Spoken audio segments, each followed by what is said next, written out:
మేషరాశి వారికి ఈ సంవత్సరము ఆదాయ వ్యయము, రాజపూజ్యము, అవమానం ఎలా ఉండబోతుందో ఈ వీడియోలో తెలుసుకుందాం.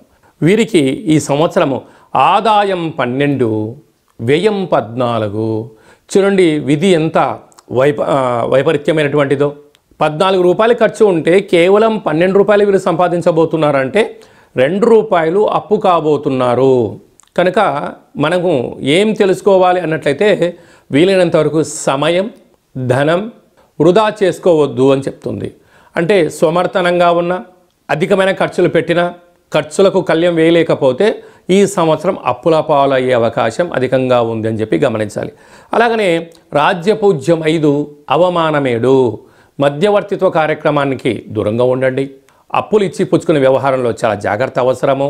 అదే కాకుండా ఉగాది పండగ ప్రారంభం నుంచే ఏళ్లనాటి శని మేషరాశి వారికి